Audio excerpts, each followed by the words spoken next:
Greetings, brothers and sisters. greetings. I'm happy to be here. We've had a long night, and nonetheless, we're ready. We had a long duty last night. Didn't get a chance to shave.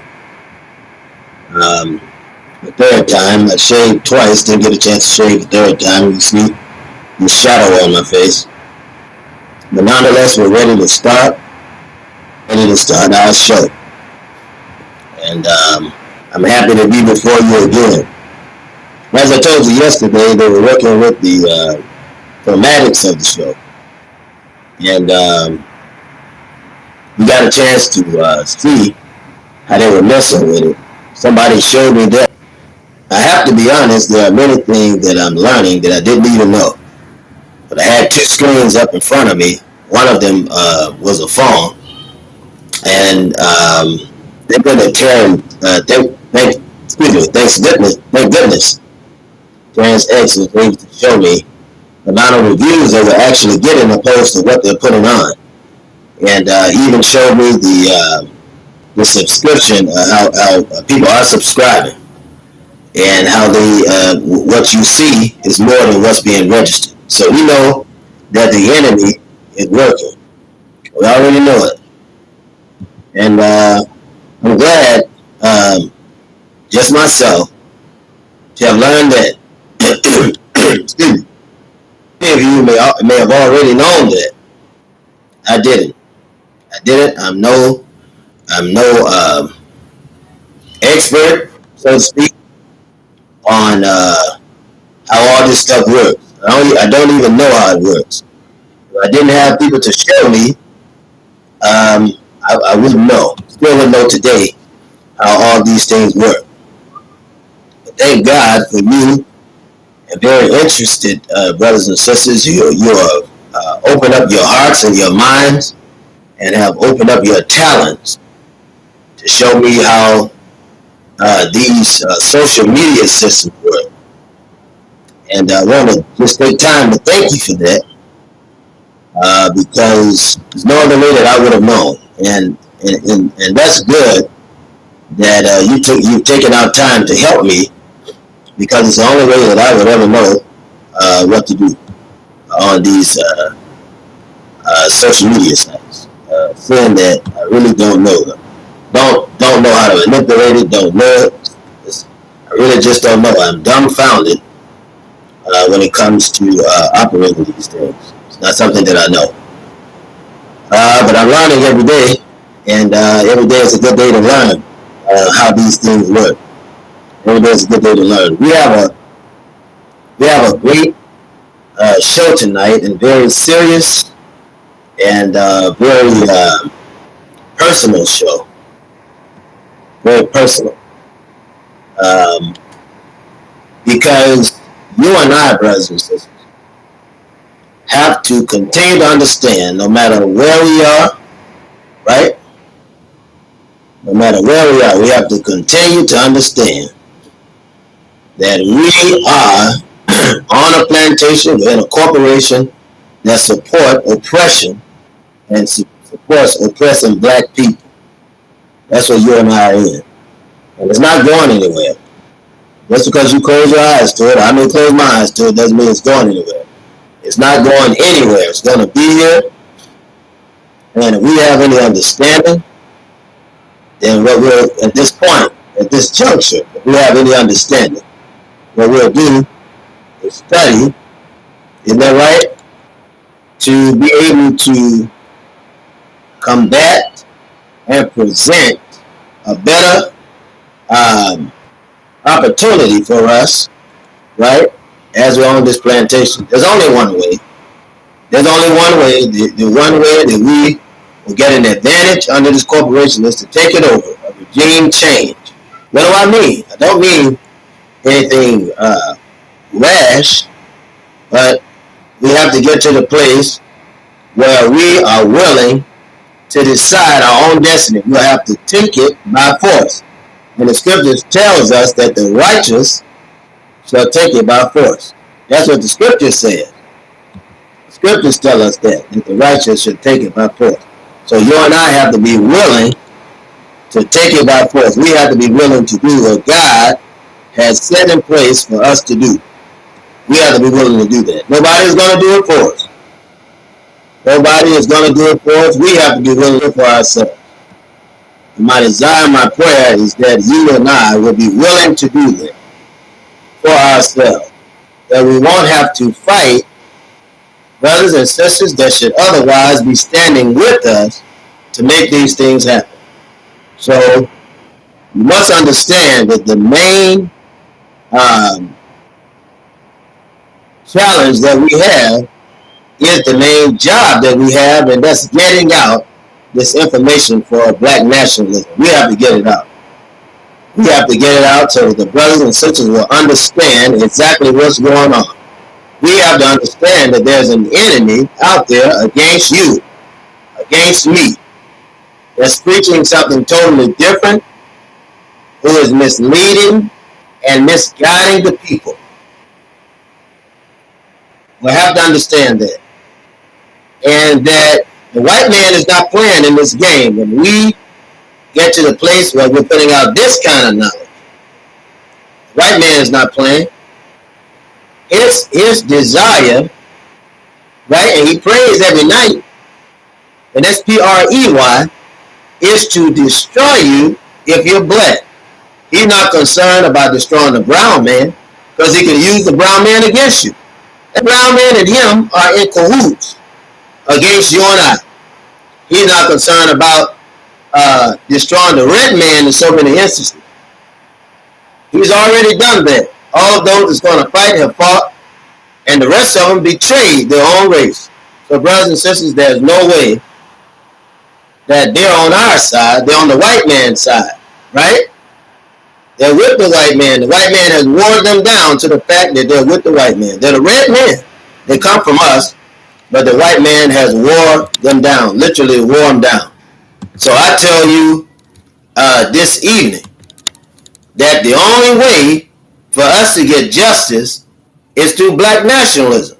And everything that we push out thus far is through black nationalism. We went over the entire foundation so that you will know what the white man is doing. So that you'll know what he's doing. I already know what he's doing, but I've got to put it out to you what he's doing. And God has me here to do this. He's not having us to do it to please crowds. He's having us to do it to save black people. He's having us to do it to save black people. And it is a gift from God that we have social media. The devil didn't know how God was going to use what he had created, right? From the people in hands of God, from people of God, Satan has taken the creation of social media and used it for a bad purpose. But God has used it for a good purpose. God has his own purpose for social media. God has his purpose. And so it was time for us to get on God's side, because God is going to win. We have to get on God's side, so God is on our side. So I'm very happy for that. Greetings, Sister D. Greetings, Brother Karim.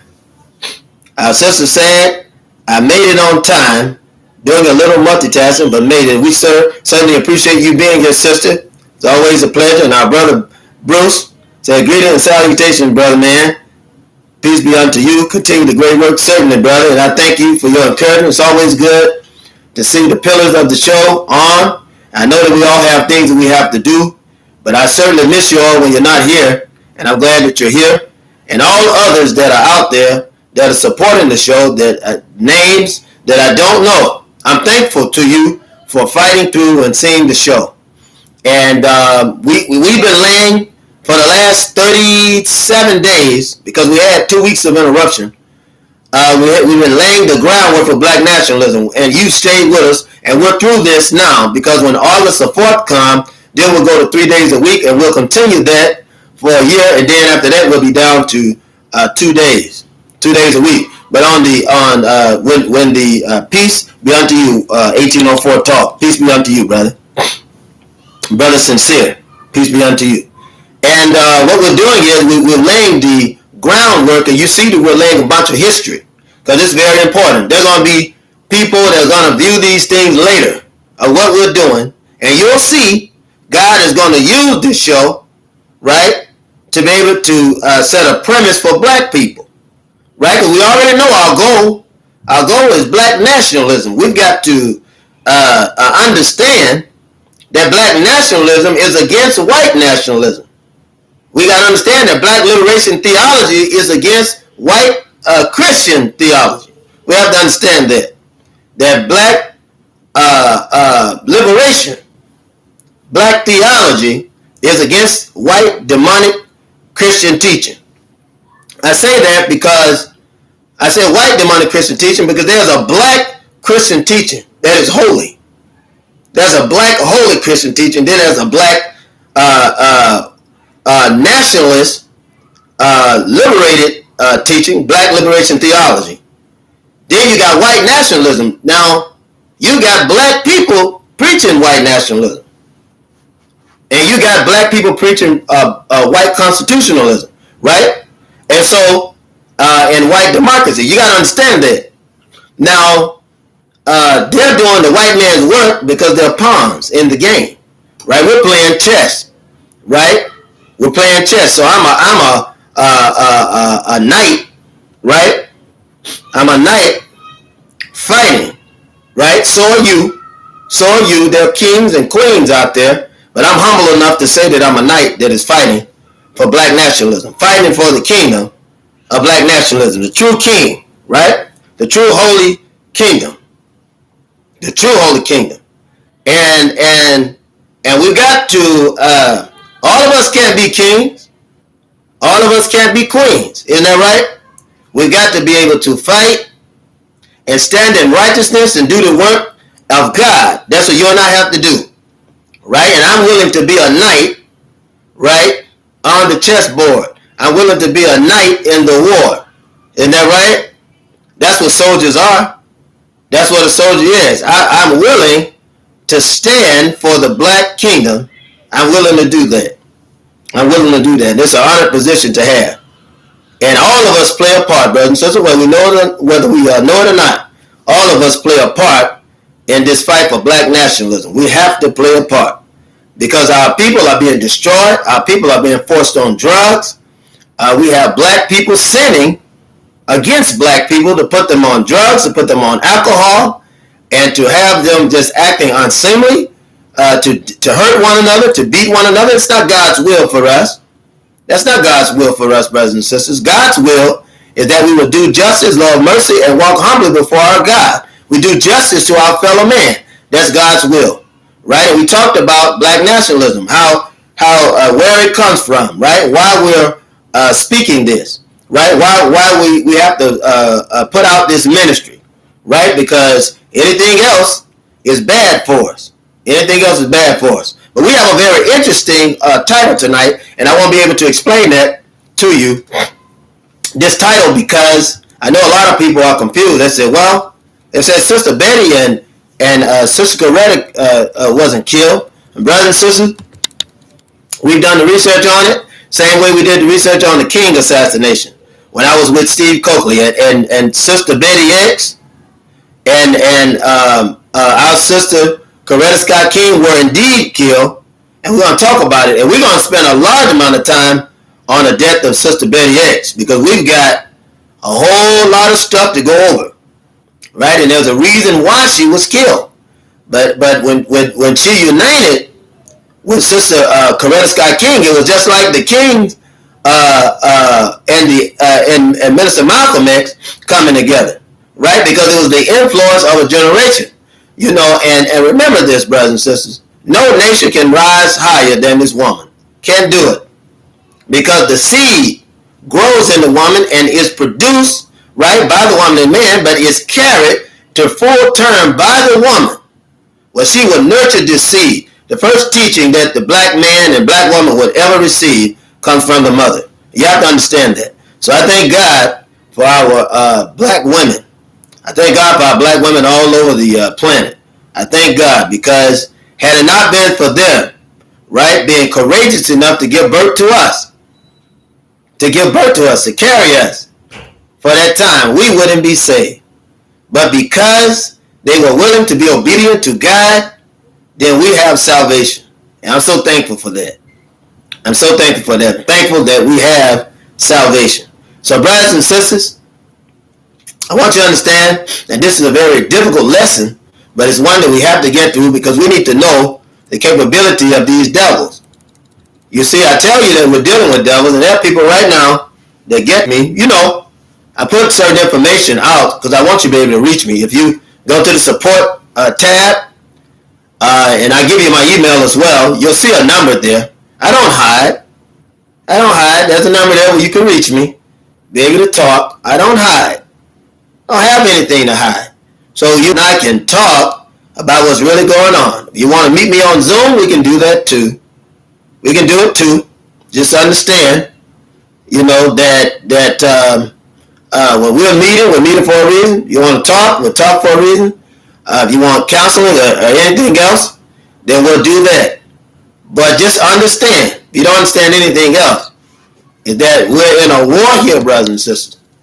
We are in a war. We've been in a war ever since we came to this place. We've been in a war. I don't turn down any calls or any numbers or anything like that. I won't turn it down. Why would I do that? I like to talk to you. If you don't feel comfortable talking, you can email me. That's fine. I don't mind. I don't mind because I really want to get down to the situation. I'm approachable, brothers and sisters. Yeah, I don't think highly of myself. I don't think highly of myself.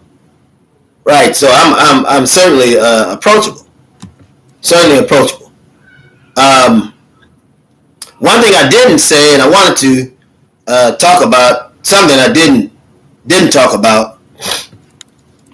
Want to say this before we get in. You remember I talked to you about Albert Cleage. I never talked to you about his wife. And I just want to say this right quick because when you see Albert Cleage, right, and understand this again, no country is greater than this woman. Can't be. So the black nation, right, is what it is because of the black woman. And no nation can rise higher than the black woman. But I wanted to just say these few words about her because it's very important. We talked about Minister Malcolm. We talked about Reverend Cleage. Isn't that right? And I want to just say something about Sister Cleage, and then we're gonna have a show dedicated to her too, because I don't think that a lot of people are educated on Sister Cleage. I don't think a lot of people are educated on her, and I think that we should certainly talk about her, because she's very important, a very important piece of the puzzle in the work of Albert Cleage. Now, her name, brothers and sisters, the name of his wife was Doris Graham Cleage, right? That was the name of his wife. And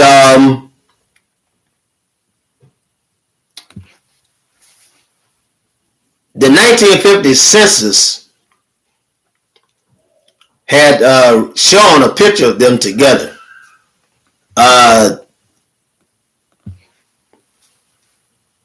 Cleage, I believe, was about 38 years old when he worked for the Congregational Church.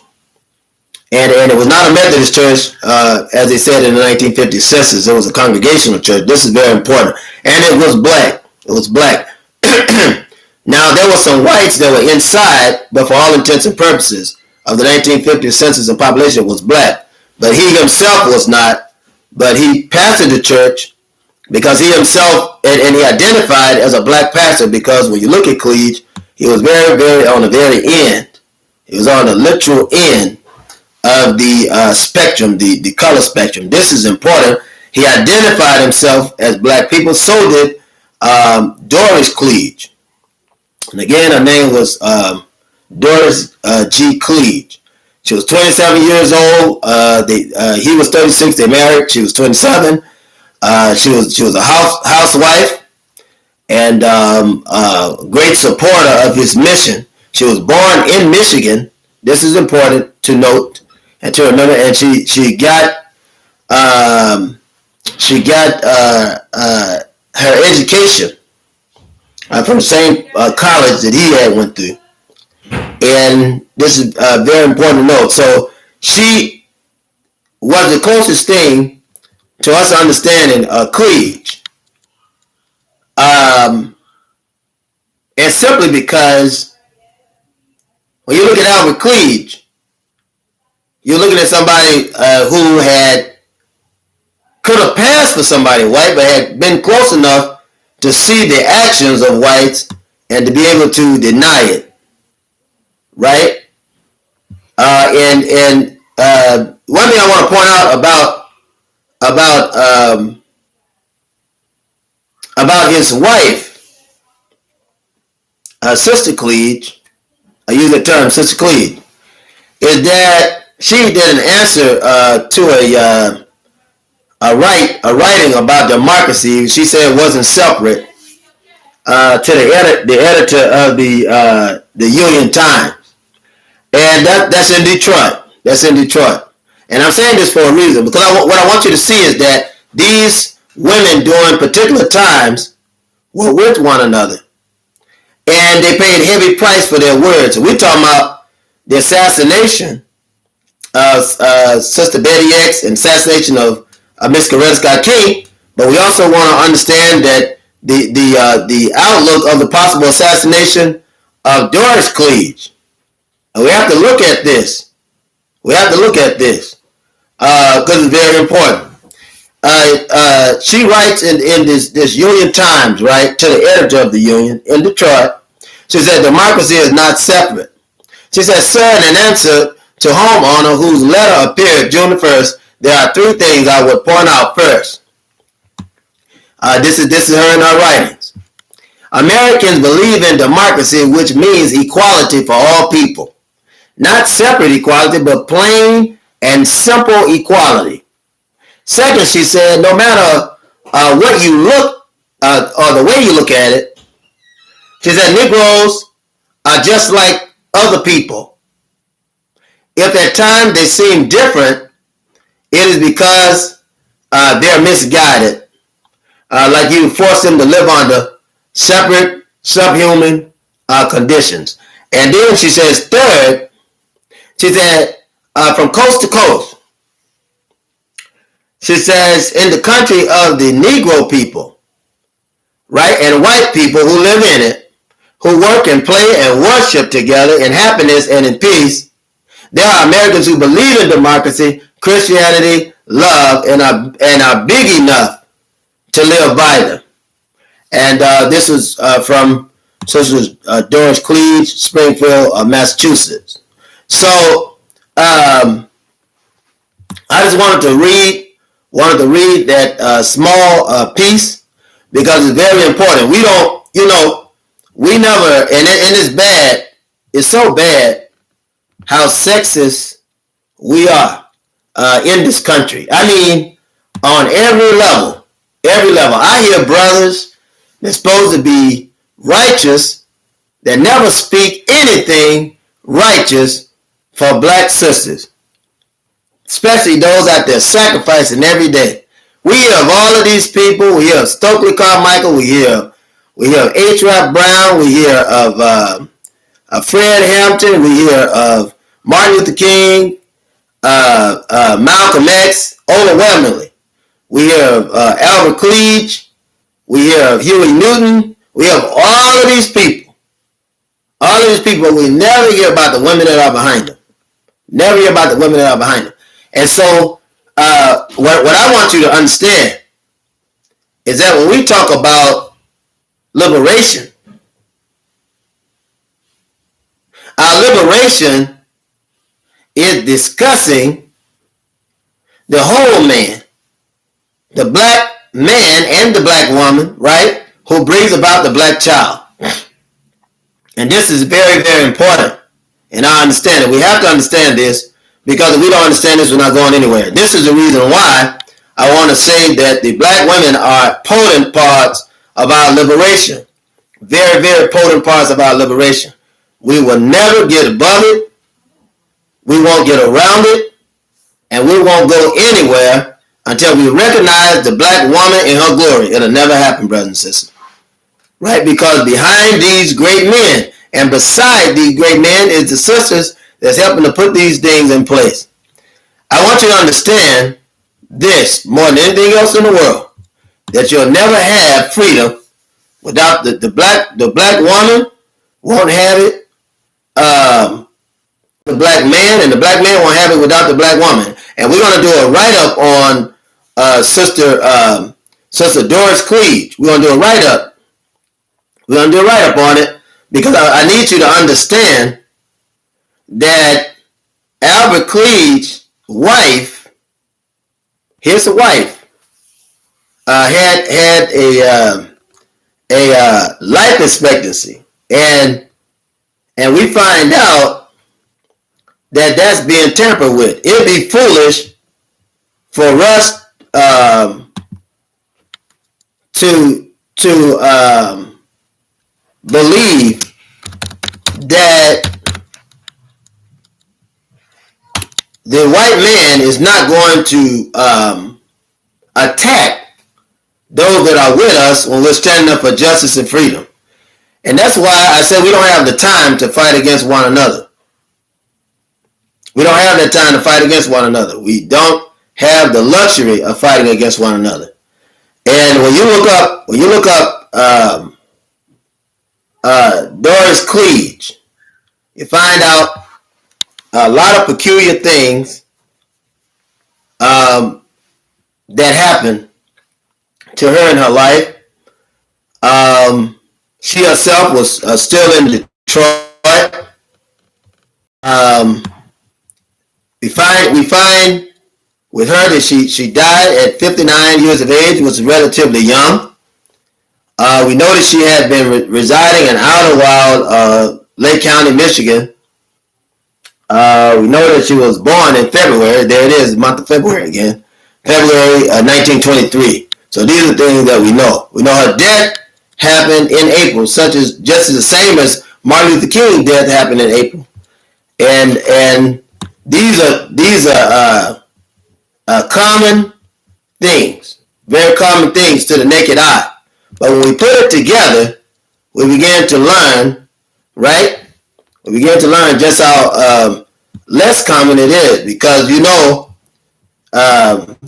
only was Martin Luther King assassinated, but his wife was assassinated. You find any great leader that was assassinated, eventually you'll find information and breadcrumbs that will lead to your understanding that the wives were assassinated as well. If you look at Martin Luther King Sr., right?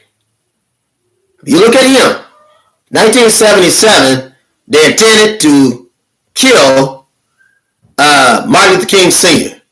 They ended up killing his wife, and she was sitting at the piano. They ended up killing her. And then on some accounts, they said that they also intended to kill, initially, Sister Coretta Scott King. They said that they were looking to aim to kill anyone in the King family, but it was pushed over to killing the father. And they had a black man from Hebrew Israelites to do it. We want to talk about all that tonight. We certainly want to talk about it. Because it's important, and it's something that you should know. We have to understand, brothers and sisters.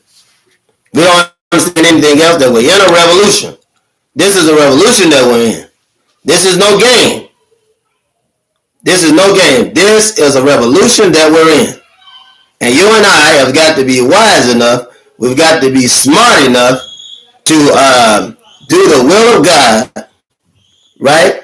So that we can get to the place of salvation. We have to do it. We have to stand strong, but we have to know what's coming up against us. We have to know what's coming up against us.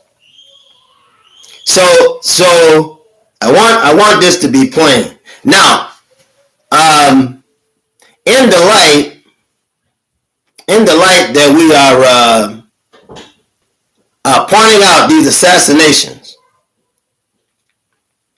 in the light that we are pointing out how the enemy thinks and how they move, it's important for us to understand that even after exposure, they're going to continue to move that way. Right? Your purpose is not to understand what they're doing to stop it, because you'll never stop it. You can't stop the devil from doing the evil that he does. But however, you'll be able to understand it, and once you can understand the algorithm and the formula that they're using to work against you, you'll be able to avoid it, right? Keep ahead and just going around it. When you begin to see those things culminate, or you see them grow together, you're able to move around it. And so that's what I do. We have brother Cryptonomics on. He's coming to say you was fighting. I guess TB means to hark obey the other night, bruh, something like that.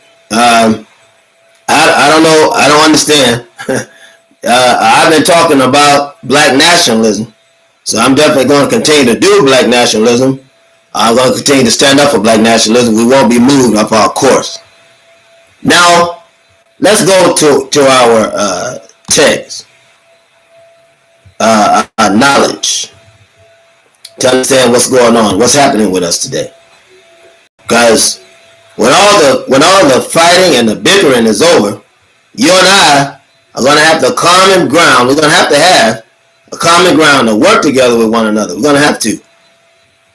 We have to have a common ground to work together with one another. Now, the first person I want to talk about is Sister Betty X. I want to talk about her assassination, because that's what it was. That's what it was, assassination. And I want to talk about that. And I want to talk about why. Can't talk about it without understanding why. We got to understand why. Why she was assassinated. Why was it important for her to be assassinated? Right? We have to understand that. Now, for those of y'all that don't know, I'm sure there are those that do know, but for those that don't know, we have Sister Betty Shabazz, born Betty Dean Sanders. That was her name. Betty Dean Sanders, or Betty Dean X. And once she joined the nation. And then her name became Betty Shabazz once she married Minister Malcolm X.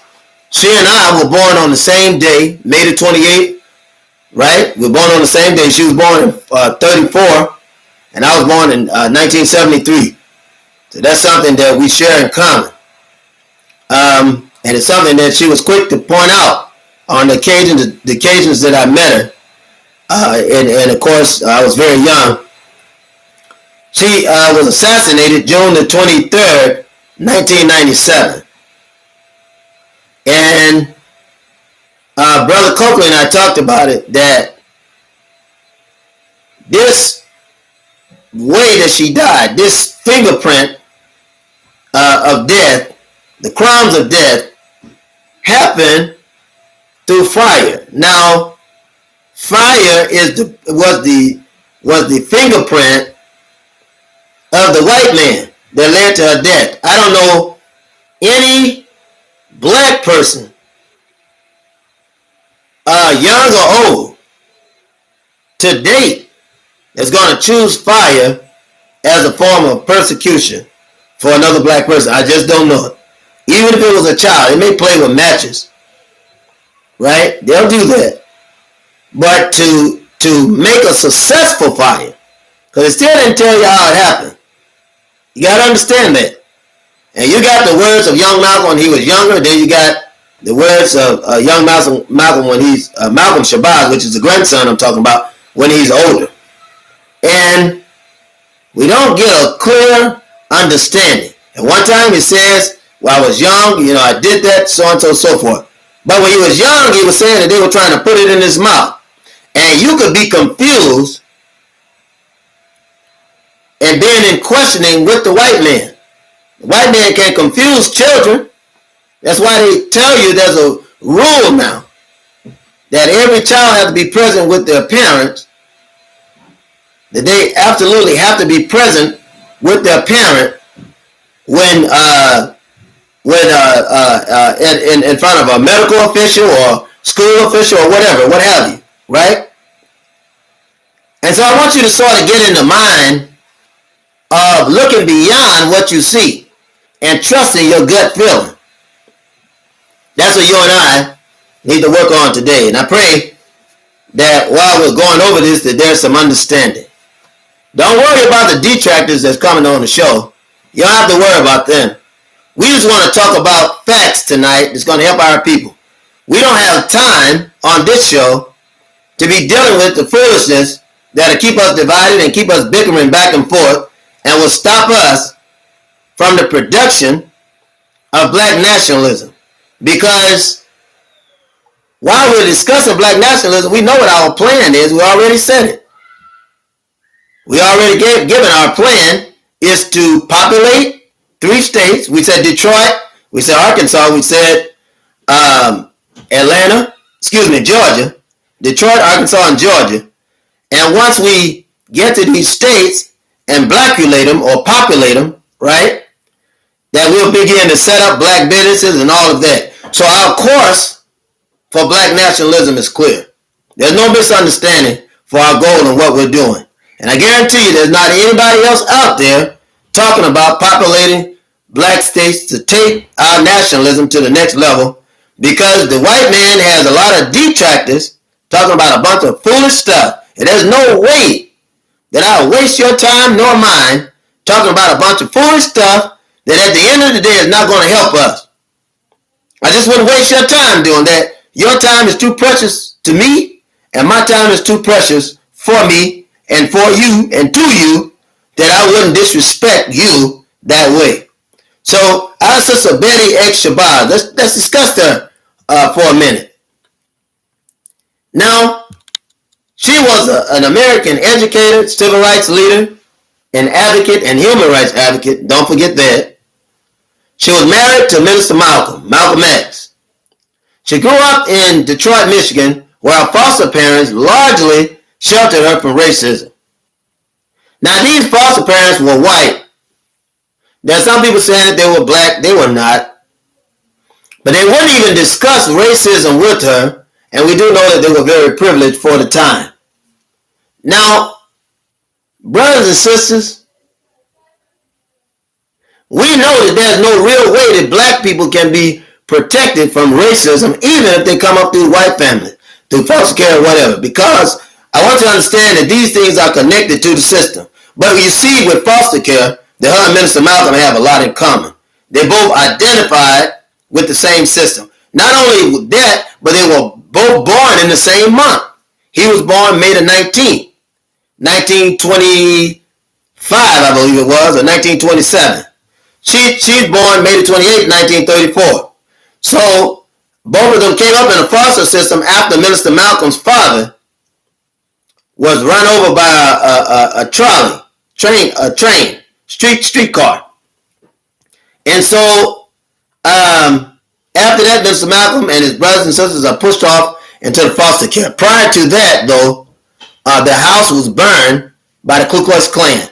And that wasn't the first house burning they had another house burning. So we know that fire is a fingerprint of the white man. I just want you to put a pin right there. Now, let's look at it though. In his foster care, these white parents saw her as a potential. They wanted to protect her from racism, right? And they did all they could. She attended Tuskegee Institute in Alabama, where she had her first encounters with racism. Unhappy with the situation in Alabama, she moved to New York. When she moved to New York, where she became a nurse, it was there that she met Minister Malcolm X. And you're talking about around 1956. 1956 that this happens. And she joined the same year the Nation of Islam when she met him. They married in 1958. While it should not matter, it was between 1958 and 1961. In one of those years, but we know he was attending, that James Best also joined the Nation of Islam. For all intents and purposes, was a killer, known killer from the federal government and an agent. And I'm going somewhere with this. Now, along with her husband, she left the nation in 1964. Now, and I want to say this, they were forced out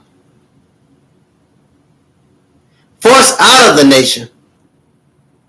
She herself was never really forced, but when Minister Malcolm left, that's his wife, she's going with him. But when he's forced out of the nation and leave in 1964, at that time, they're still working for the Most Honorable Elijah Muhammad. You hear Minister Malcolm say, I want to help Mr. Muhammad just that bad that I feel that out of the Nation of Islam, out of the movement, I can do work out here that would also benefit him in there, because I believe in what he's teaching. I believe in what he's doing. It's the key. It's the key to that. I believe in his teaching. I believe what he's doing. I want to help him just that bad, even on the outside.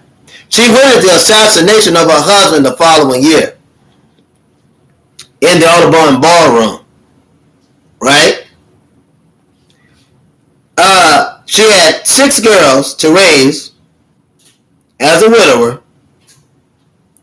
She pursued a degree of higher education and went to Medgar Evers College in Brooklyn, New York. Now, at that time, it wasn't called Medgar Evers College. It was called the New York City University College, right? The City University of New York. That's what it was. It became Medgar Evers College later, right? Because it was officially established in 1970 through the cooperation of educators and community leaders in central Brooklyn area. And later, the name was changed to Medgar Evers College. But she went to that education system, or that building for the education system. In 1995, with the arrest of Kabila for allegedly, brothers and sisters, I understand that because Mr. Louis Farrakhan has never been in any real danger. Never been in any real danger, and all you got to do is concentrate, open your eyes, and you'll see this. But in 1995, after the arrest of Kabila, right, Shabazz, the second eldest daughter of Minister Malcolm, Kabila was arrested for allegedly conspiring to murder Louis Farrakhan. Shabazz took in a 10-year-old grandson, Malcolm Shabazz. And in 1997, he was said to set fire to the apartment. Shabazz suffered severe burns for saving her grandson, and then 3 weeks later she died as a result of her injuries. Now, I want you to understand that she was a threat in the sense that she understood black nationalism, and she understood that civil rights had nothing to do with it. And because I want you to understand that civil rights is nothing but jive when it's put in front of you and I. It's jive.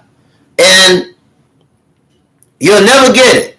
You've been fighting for it for a long time, but you'll never get it. You'll never get it. And I tell you why you'll never get it. Because you weren't brought here to be equal with the white man.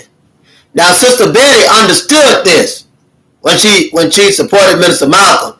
As a matter of fact, her attractions for Minister Malcolm from her own lips is because Mr. Malcolm could always put his finger on the problem that was happening in the black community. He did it in the Muslim movement and he did it out of the Muslim movement. He was always able to do that. And it's very important for us to know.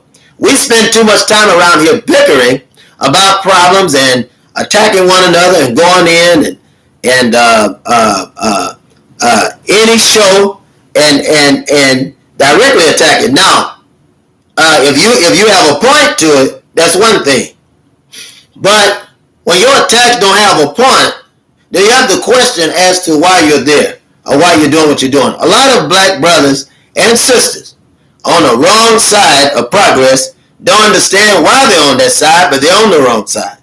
And many of them are on the wrong side because they have no knowledge of who they are. They have no knowledge of their fight. You don't have any knowledge. And you can't blame them. You can't blame them if they don't have any knowledge. If they don't have any knowledge, it's because they hadn't learned to receive the knowledge. Right? That's happening all around us. Right? Our Sister D says called conditioning. And it is. It is. We are certainly conditioned to attack one another. We're conditioned to speak foolishness. We're conditioned to exploit and rob one another. Isn't that right? We're conditioned to do these things. We are literally conditioned to do it. So, somebody attack you and say, well, man, why you do that? Well, I don't know why I did it, brother. Well, why don't you like me? I just don't like you. I mean, look how insane that is. Brothers and sisters, you looking at somebody black is looking at you, and he's telling you that for some reason he don't like you. What he's really saying is that he don't like himself. Right? He don't like himself. Our Sister D said, but don't want to get free from the beast. And that's true. You have people that will sell their soul for $1 million. I have to tell you, brothers and sisters, because you already know Tahaka Bay put all my stuff out there, and I thank God. I really do. I thank God. I'm glad that God used him to tell you that I was really in a situation because I decided to stand up and fight evil. That stuff could be over tomorrow if I would sell out. They told me so. The sister know I ain't lying. My own wife could tell you. They told me that if I would just do what they have me to do and say what they want me to say, my taxes would be paid off. Right? They could pay it off now if they go on and take the money, but they won't even cash the checks to take the money. Right? I file every year anyway. I haven't gotten taxes back in about 15 years. I don't care. Does it look like I'm bothered? I'm going to continue to do God's will. I'm going to continue to speak his word. See? I'm going to do it. I'm going to always do it because I know that God, to me, right, is indivisible. God is. He's everywhere, in all places and all people, even the devil himself, right? God is the best of planners because God will take his deeds and turn them around and bless you and I with them. So I already know, brothers and sisters, I've been trusting God since I was early enough to read about him. I've been trusting him. Since I was old enough to read about him, the true God, not the fake God, the true God. And I thank my father and grandfather for telling me about the true God. And I'll trust the real God. I just won't trust the white God because I know he's not real. I know he's not real. So there's nothing he can tell me. And if you won't go along with him, he'll try to destroy you. That's why he tried to destroy our sisters. Right? Sister Betty X was going along with Minister Malcolm. There's a lot of women that would have left him. Come on, sisters. You know what I'm talking about. You know I'm telling the truth. There are a lot of women that would have left Minister Malcolm in his teaching and in his work. But God, what God has put together, let no man put asunder. And God put Minister Malcolm and Sister Betty together. That's right. Our sister say his Jesus isn't real either. That's true. Here we go. We're looking at a Kenny G Jesus. A white Jesus that don't care nothing about us. A white Jesus that's clapping his hand every time the white man put you in a noose to hang you in a tree. A white Jesus that's clapping his hand and dancing every time a black Negro is killed by white folks. I said black Negro. Black Negro, I have to say it. Because the white man will kill his own. Yeah, I have to say it. Black Negroes are being killed. Black niggas are being killed, but black men are not being killed because black men are standing up to protect their lives and the lives of their families. You can't kill a black man and a black woman, and you can kill a black Negro And you can kill a black nigga because they belong to the white man. They belong to the white man. But I'm telling you that you and I belong to ourselves, and we belong to God, and we are gods. We are God. And who is the white man to try to give us some instruction? Who is he to try to talk to us any kind of way or to try to kill us? But no. We'll die like hell fighting for our lives and the lives of our families. We'll die like hell to do it. And so, brothers and sisters, I want you to understand that the power of the black man is the black woman. That's his power. The black children, that's the power of the black man. That's the power of the black man. There's nothing like being sincere, being able to look upon your sister that God has given to you for wife and the children that God has given to you to further your seed, right? To one day grow up and marry someone else black, where they be able to make an extension of the family. Notice I said black. I didn't say white. Now there are people getting angry right now, saying that brother, man, he sure hate white people. I don't hate white people. I don't hate them. I just love my own people so much that to him it seems like I hate them. But I don't hate white people. I don't even think about them. I don't even think about them. Not in the way that would limit me.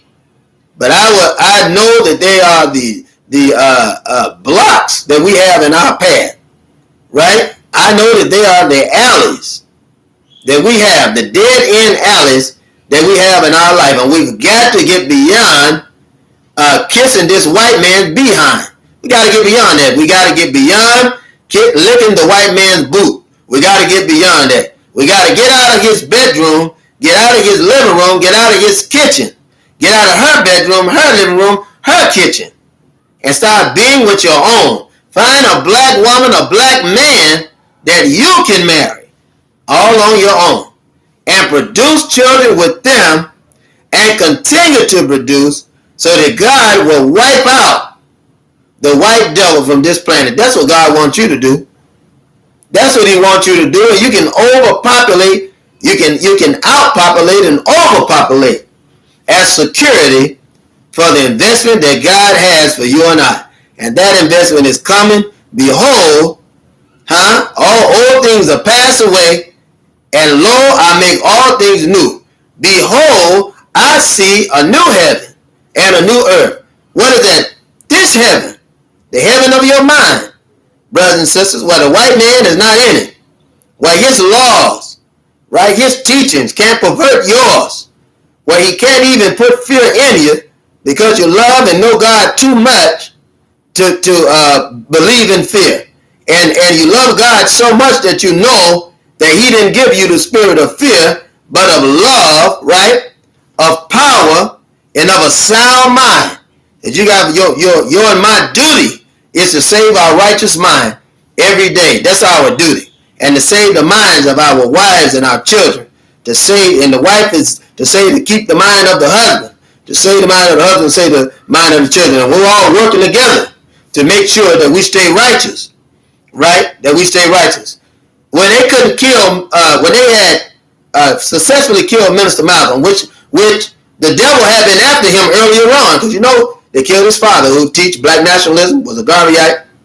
It was a white man who wanted you to teach black nationalism. They killed after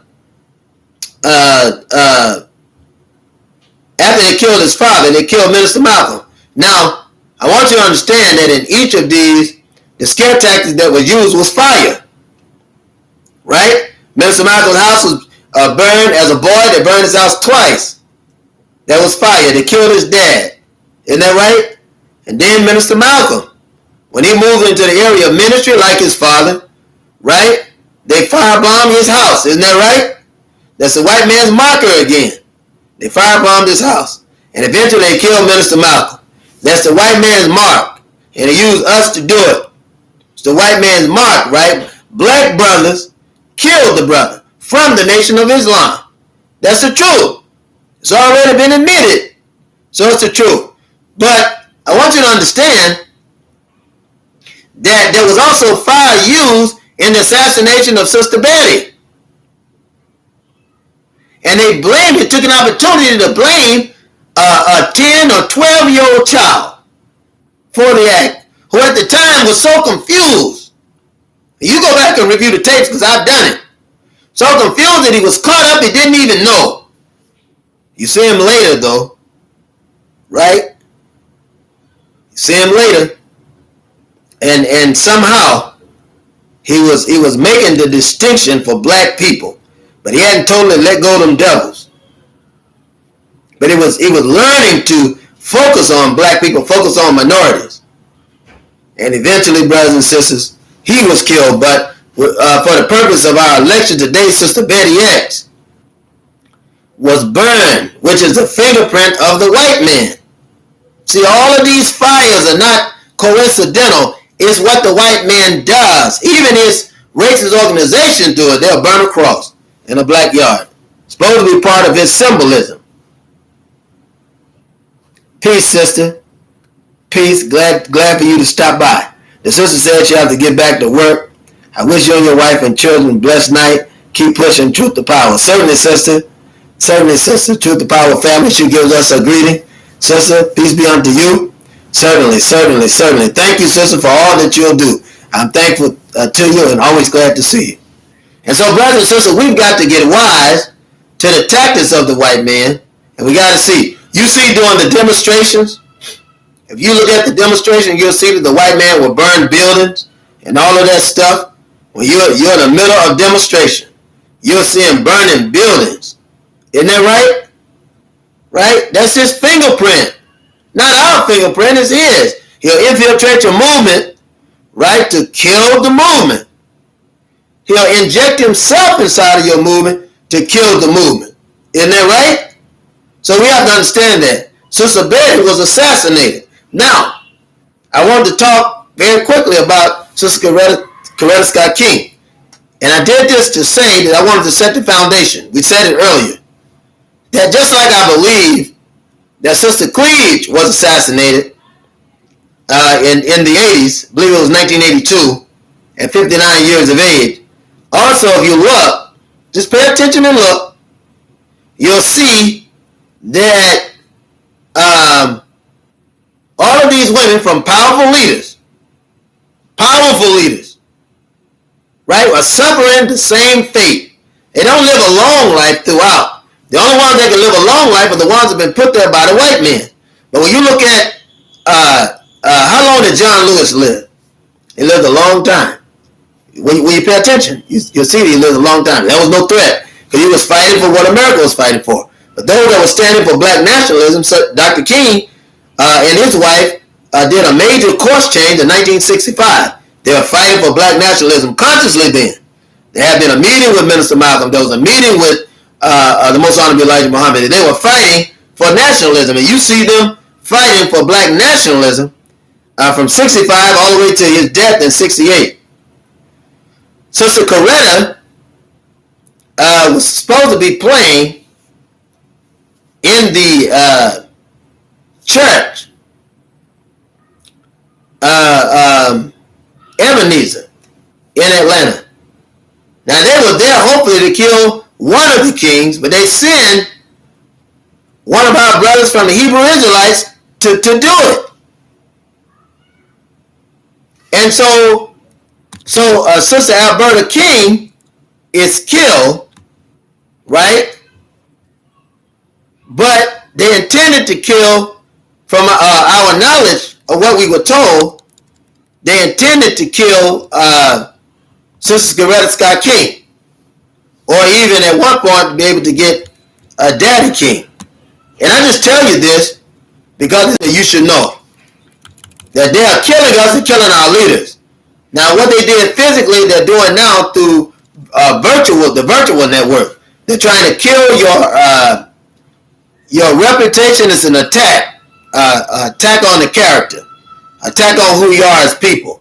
And here you are, you have to be a fool to work against black people who's fighting for liberation. Yeah, I know that there are a few agents out there, if you will. I understand that. But those that are truly fighting for nationalism. And once you know it, that's why you have to investigate. You have to investigate, because once you know it, right, then if you want to put the knowledge out to say that the person is a fraud, or fake, or phony, then do that. But what I want you to understand is that there are people that are paid to attack real leaders. They are paid to attack them. They are paid to do it virtually now on the internet. But when these sisters were killed, we didn't have that then, right? But we have it now. It's something that we have to deal with. But we talk about assassinations to be able to bridge them in the right way. We have to.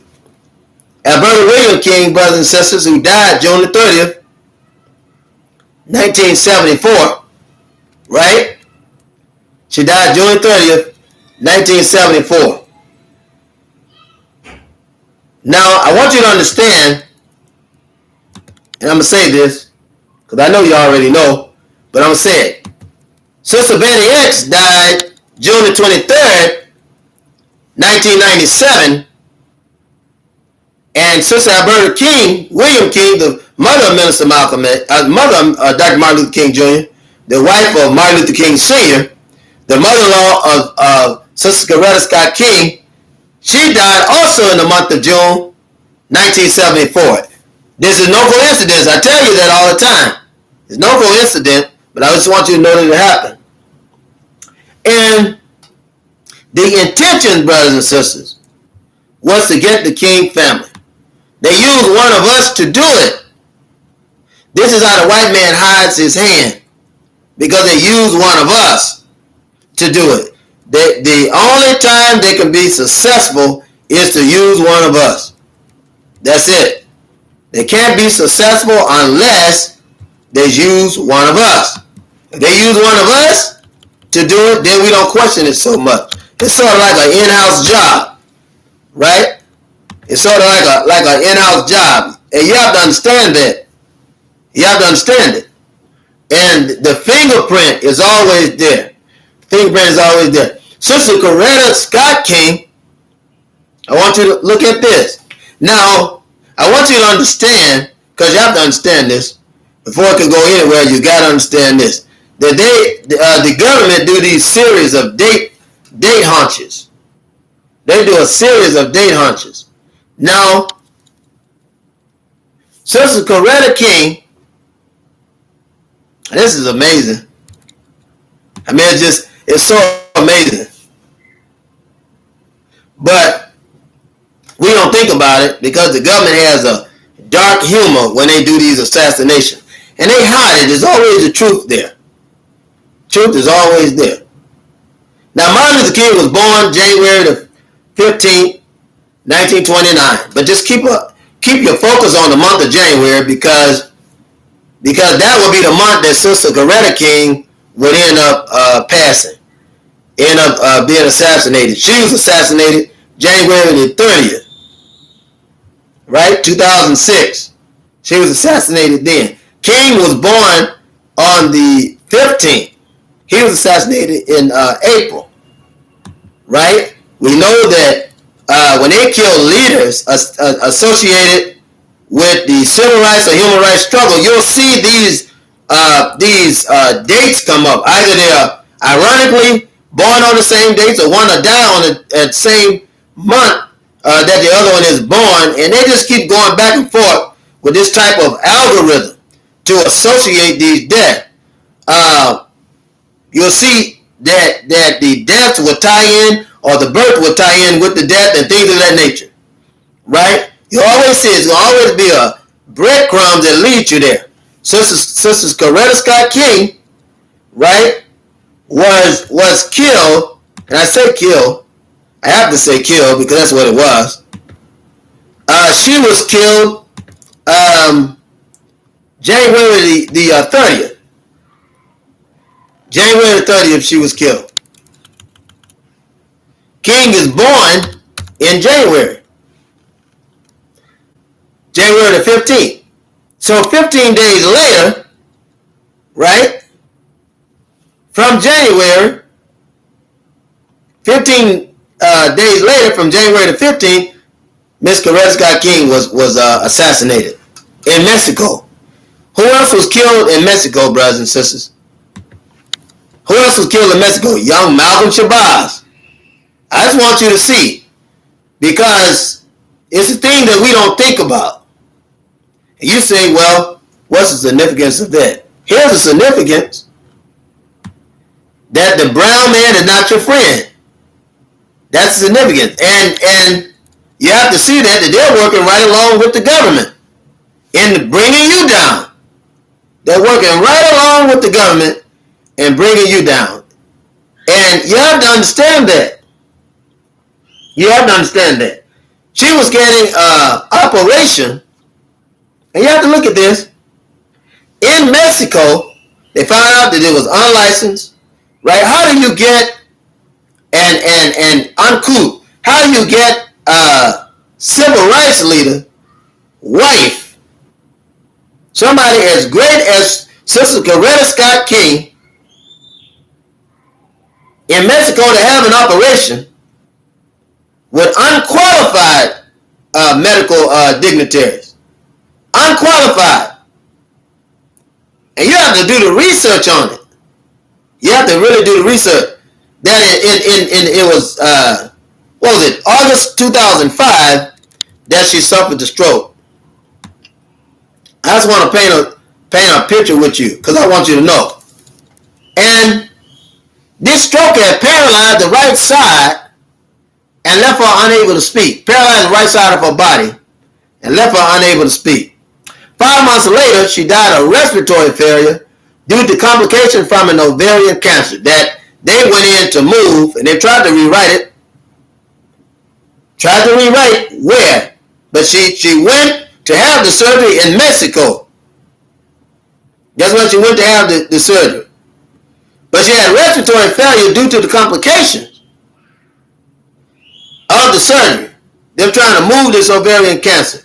And they have wiped it out and just rewritten a bunch of stuff. Just damn it. And that alone is suspect.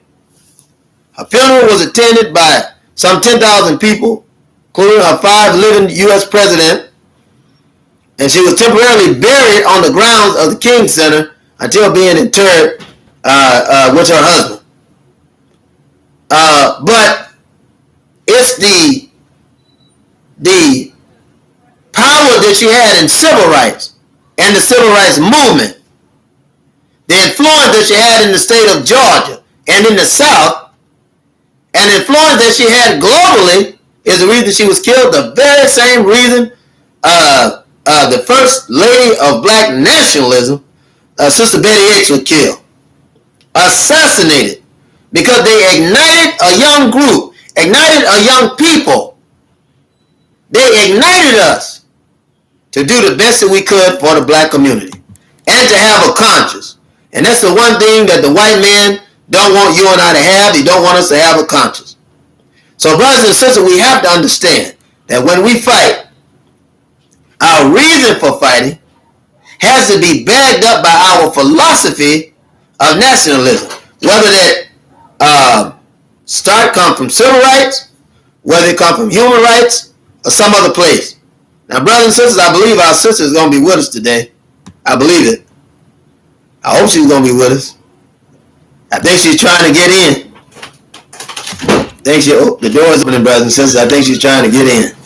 So I think the sister is going to certainly be with us today. And she has some words for us, and so I'm so happy to hear it. And don't worry about the formalytics. The brothers have told me and have showed me how they're trying to attack our formalytics. So don't worry about that. It's enough for us to know that they're trying to attack it. Just the other day, we had several people.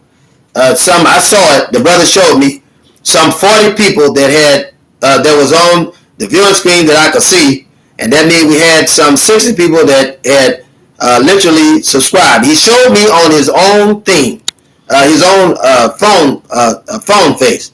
So we've seen it. They froze the channel several times. So we know that we're making headway because they're working against us. But all praises be to God, Allah, that we don't have to worry about that because He has already given us the victory. He's already given us the victory. And we've been talking about what? The assassination of Sister Coretta Scott King and Sister Betty Hicks. We know beside, right, every great man is a great woman, and we know she's also has her arm behind him, holding him up to do the will of God. Brothers and sisters, I won't say much more. We have our sister coming with us, and she's going to give us what God has given her today. And we'll put our information down, the email and whatnot, for you to be able to get in contact with us when you get the time to. But we're thankful that God has given us this opportunity, and we will continue. We won't let anybody turn us around. Brothers and sisters, if you please, our sister is coming before us.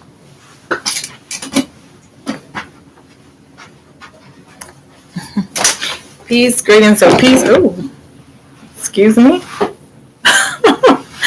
Peace, love, and light. Hope you all are doing well today. Hope you're doing well. I did hear a little bit of what the brother was talking about. We definitely have to lift up our great leaders. You know, those, especially our great black women who have done so much to lead us as a people. Definitely have to respect our black women. Absolutely. That is of utmost importance, and I definitely respect the brother for even speaking about that, because one of the things I do see a lot in the black so-called conscious community is I do see a lot of hatred towards black women. I see a lot of hatred, of course, reciprocated towards black men, and we as a whole have to do better at respecting one another, at loving one another, at appreciating one another as the opposite sexes. Absolutely. And we have to understand as ourselves, as black women, that we're worth more than just our body parts. All right, we're worth more than what we provide with our reproductive organs. Yes, that's a huge thing to be giving, is to be able to birth a child in the world. Absolutely, this is huge. This is major, because you're developing these children mentally, spiritually, psychologically, emotionally in the womb. So yeah, this is a major thing to be contributing. But also we have to understand that we have so much more to contribute as leaders in our community, and we have to keep our black women lifted up. And those who have done the work, we have to make sure that we're talking about them, that we're keeping them encouraged. Absolutely, because we're living in a time right now where it's gonna take us working together. It's gonna take us overcoming our hurts, overcoming our traumas, overcoming our pain, and really embracing one another and looking at each other and understanding that yes, I as a black woman, I need black men. I'm not gonna make it just with a bunch of other black women. I need black men to support me, and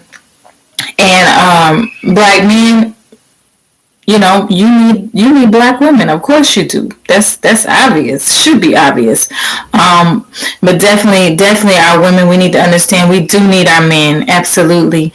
And things are definitely changing. What I've seen with a lot of the work that I've done to try to make a better environment and situation for us as black women, one of the things that I've noticed is that the black men are very supportive. Black men are very supportive, more and more every day.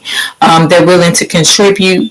They're willing to ask, what can I do? They're willing to even, you know, I know black men that are trying to organize women conferences. And are trying to do more to support black women than a lot of black women are, as far as doing something real that's not superficial. And we have to ask ourselves, what are we doing to help ourselves, to support ourselves, and to support one another and deal with this? We have a real issue of self-hatred amongst black women. Yes, we do have a real issue of self-hatred. You know, and that comes, we know where that comes from. Of course, we've been, for centuries, have been raped, have been molested, have been treated like we're nothing, have not been respected, in this country, you know, in different places around the world as well, especially anywhere that's been colonized. Because we know that black women are the answer. Black women are the answer. Absolutely. Absolutely, they are. So we have to understand that we have the greatest potential to create and affect change anywhere in the world. We have the greatest potential because we are the first ones who touch our children. We are the first ones we do have autonomy over our bodies, and our bodies are where we incubate the first beings that come into the world. Yeah, absolutely. We're bringing these people into the world. Everybody that exists on the planet right now came through a woman. Was in that woman's womb for 9 months and was suckled by that woman for should be 2 years. But should have been suckled by that woman for 2 years after that. So you're talking about 3 years of you being able to influence somebody's first moments of life for their first 3 years at the least. That's very powerful. That's a powerful position to be in. And that's not going through everything else, all the other abilities and gifts and talents that we have as women that could be spoken on. So we have to really take a look at ourselves and value one another, and really take some time to address our mental health issues, address the lies that we've been told about ourselves, and stop exploiting ourselves. Absolutely. We have to stop exploiting ourselves. Absolutely, because we've given in to the idea that, I have to do this and I have to do that in order to get the attention that I need. I have to do this and I have to do that in order to be successful, and things like that. Especially, we have to, a lot of women actually play into stereotypes just for success. So we have to decide that we're not going to sell out. You have to decide not to sell out, not to sell yourself short, and not to sell yourself, period, in that way, in a way that's degrading to you. You have to know that you're worth more than that, and not let people disrespect you, not let people put you in a box and corner you in a manner that degrades you or disrespects who you are as a black woman. If you want to be treated like a queen, you have to carry yourself as a queen, because really we should be in a place of rulership, but you can't do that in the state that you're in right now. And then one thing that I see, of course, you can't we have to stop jumping at every opportunity to tear down other black women. I see it too much. I see black women too much tearing down our men and tearing down our other sisters. There's nothing for a woman. One of the powerful things that a woman has is definitely her words. We are the creators. It has to do with your creative power. All of that power that you have, that same energy that creates and molds and builds whole bodies within your being, that same creative energy, it's a big part of who we are. It's a big part of you speaking things into existence. You setting the stage for different things. So we have to watch what we're saying about ourselves, to ourselves, about one another. We have to watch what we're saying about our men, what we're saying about our futures, saying about our families, saying about our destiny, saying about us as a whole. We as women have to, because when we speak, we have the power to transform reality, quite literally, especially if you're walking in your feminine power, if you're walking in your godship as a woman. Absolutely. So this is one of the things I definitely, anybody who comes under me for counseling, this is definitely one of the things that we try to build, is this understanding of your power, your place of ownership as far as what reality that you're creating, because you have so much power as a woman. And the main thing is overcoming here, because if you believe that you're powerless, it don't matter how much power that you have. So first and foremost, you have to understand how powerful that you are. You're the most powerful being on the planet as a black woman. Absolutely, you are. Absolutely. Absolutely. And especially with your power to influence people, influence nations, influence your children, which are the future. They are the future. Absolutely. And people take that for granted. We do take it for granted, and it's been devalued. And, we believe it. A lot of us believe it. We believe that all we're worth is sex. All we're worth is our appearance, getting caught up in vanity, and sexuality, sensuality. But we're worth so much more than that. That should be reserved for your husband anyway. Absolute. That should be the reward of the righteous. At the end of the day, out of a hard day's work. Absolutely. So we have to be mindful of how we're conducting ourselves, how we're carrying ourselves, and begin to tear down those lies that we have been told about ourselves, told about our self-worth, and what we can do. Because you can do anything, really. You really are limitless if you understand your power and start functioning and operating in your power rather than giving it away every chance that you get. We got to start preserving ourselves. Yeah, we got to start preserving ourselves for ourselves and for our people, for our loved ones, and stop giving our power away to whoever wants to utilize us. Because when we're playing chess, the queen is the most powerful piece on the chessboard. You're not a pawn. You're not a pawn.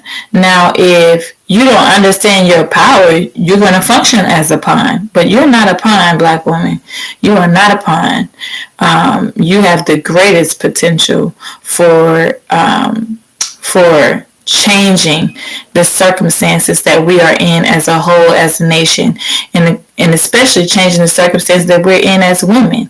I hear a lot of Black women saying they don't feel supported, and it's because we're not supporting each other. So I want to ask you today, who are you supporting? Please tell me, what Black women are you supporting? Are you getting together with your sisters? When the last time you encouraged another Black woman? When's the last time you helped another Black woman make sure that her children were fed, made sure that, her house was cleaned properly, and different things of that nature, making sure that she's okay. When the last time you checked in on your sister's mental health? Those kind of things, and alerting people around her when she needs help, holding people accountable that are around your sisters. Okay, and making sure that those people around her are treating her properly and creating the proper environment for her to work her magic as a Black woman. And that's something our brothers can do as well. Absolutely. Absolutely. And sisters, you can definitely go to my website and schedule a one-on-one with me, request a phone call from me, schedule your first free consultation, so that we can definitely get you in your place of power. I'm definitely there for you to help you discover who you are, in your power, in your Christdom.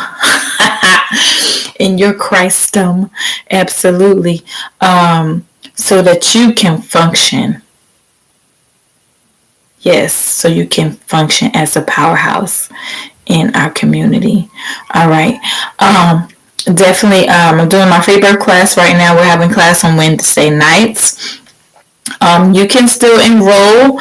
I'm only doing this class once a year. However, if you've missed out on a couple of the classes, I do offer one-on-ones as well.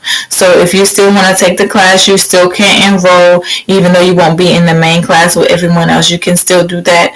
You can go to my let me type the website in here. I'm sorry. That's going to be goddessnotnew.com. www.goddessnotnew.com. All right.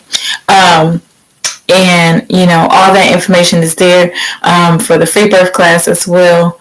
Definitely my music's there.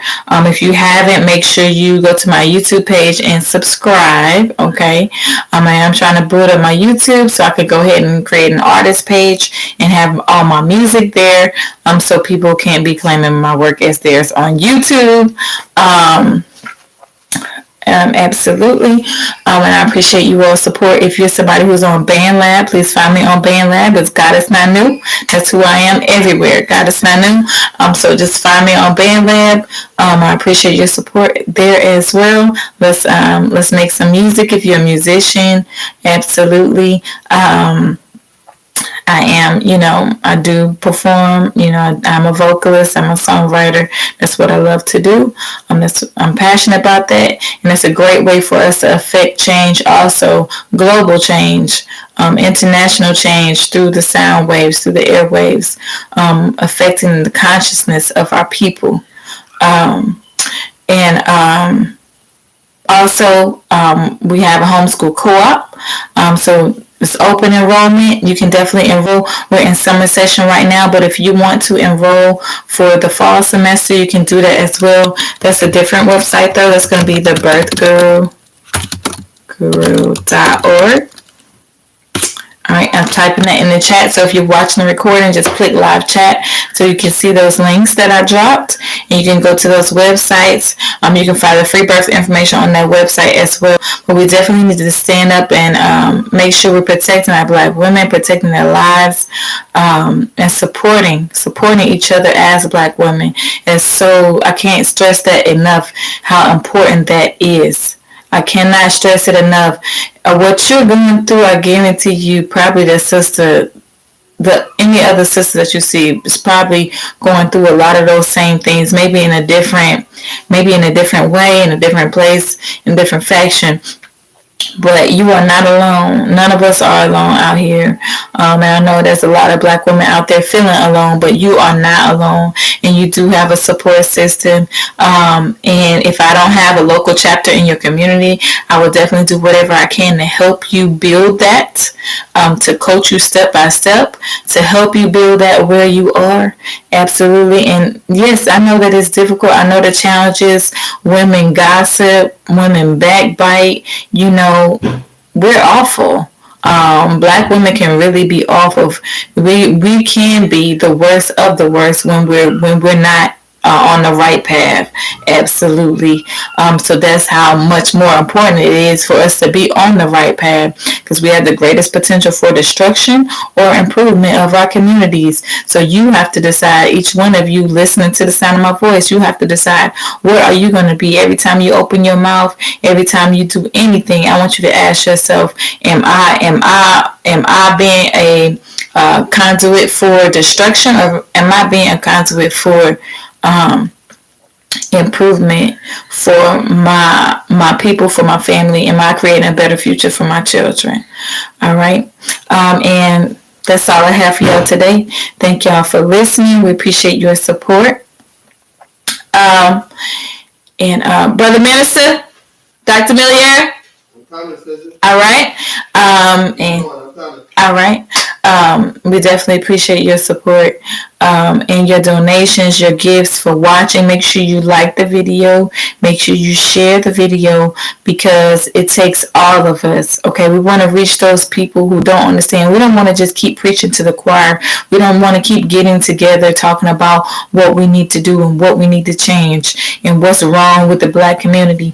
We want to make sure that we're taking the actions that we need to take to improve ourselves, to improve our families, to heal ourselves, heal our families, and to uplift our community, and taking the action that's necessary to make sure that our people have clothing, have food, have shelter, have the counseling services that they need, the mental help that they need, and we're supporting one another in these dark times that we are in.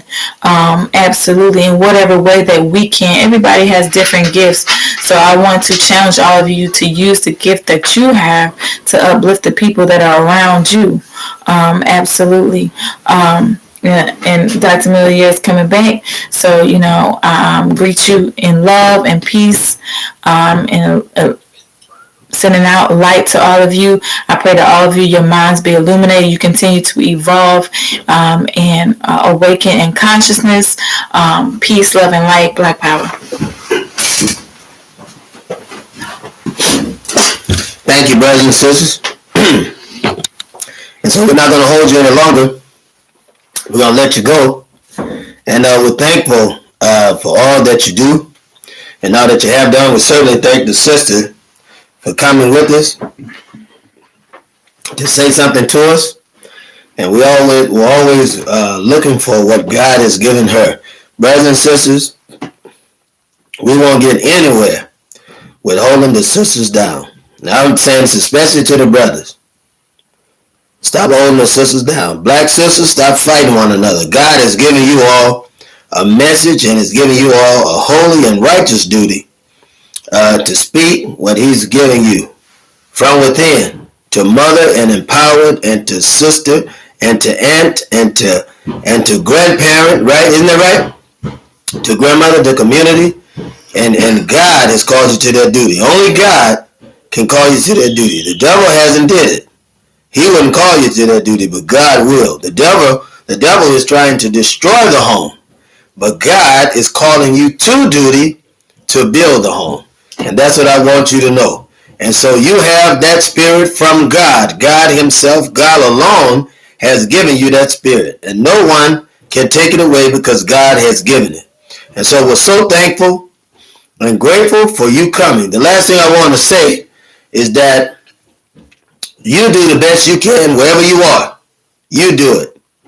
And whatever you do, you give blessings and allow God to do it. Peace, brother Kareem. Salute and peace to you as well, brother. Thank you very much. Well, whatever God teaches you to do, you do it. You do it because of God. Don't do it for the people. Don't do it for the numbers of people. Don't do it to see how many followers you can get, but do it because you have a sincere heart from God to teach unity, to teach black nationalism, and to teach black progress. That's the desire and prayer. Peace, sister, Goddess Nanu, peace. That's me. And that's desire and prayer. I said peace to the sister because she said something on too. So I tell you to continue to work in the power of God. We're going to continue to do it too. And keep painting the picture. We're done with these days, right? Because remember August the 4th come. During August the 4th, then we'll go to 3 days a week. Just 3 days a week. Where we'll have Mission Tuesday, right? And we'll have Education Wednesday. And then on Friday, we'll be teaching the plan, blueprint to black nationalism, moving out to these 3 states. We'll talk about Detroit, we'll talk about Arkansas, we'll talk about Georgia. And the only thing we have to do is populate these states. So you should be working and saving to populate these states and being able to get in these states where black people are majority and to blackulate the state, right? And any position that's there, if we're more of the people that's there, then we can decide our senators, our representatives, and everybody else, right? All the way down to the lowest level, and we start our own businesses in these communities. We'll be able to pool our own resources, right? And get our own lending association, right? Black nationalism, still black religion. Teaching black religion and us coming together with the black Christian nationalists and black Christian nationalists coming with the black Muslim nationalists and us all working together. So brothers and sisters, thank you very much for coming with us, staying on with us. And it's always a pleasure to see you. It's always a pleasure to see you. It's a pleasure to work with you. And always a pleasure to organize with you. And now we're working to mobilize, right, with the knowledge and the gifts God has given to you and I. God gave it to us. God has given you a gift, and he's given me a gift. And for us to use this gift together, we have to pool our resources, right, which is our gifts, right? Our resources, not just money. It's gifts, ideas, our work within the community. If we are wise enough to pool these gifts among black people, we can build up the black community. We can build up the black religion. We can build up the black business community. Build up the black economy. And at that point, we will have black power. we will have black power. That's black power. Being able to decide our own fate, our own destiny. Isn't that right? With our black possibility. Our black possibilities. Right now, we're just on the plantation. But we got to have a revolt. We got to have a revolution on the plantation. We got to take over the plantation. Right? Whereas the master is in the house, we'll take over that house. Isn't that right? Right? The master's been in that house too long. It's time for him to get out. He's too old now. One time he was young, right? But now we look at him, we realize that he ain't even got strength to fight us no more. So it's time to throw him out of the house, right?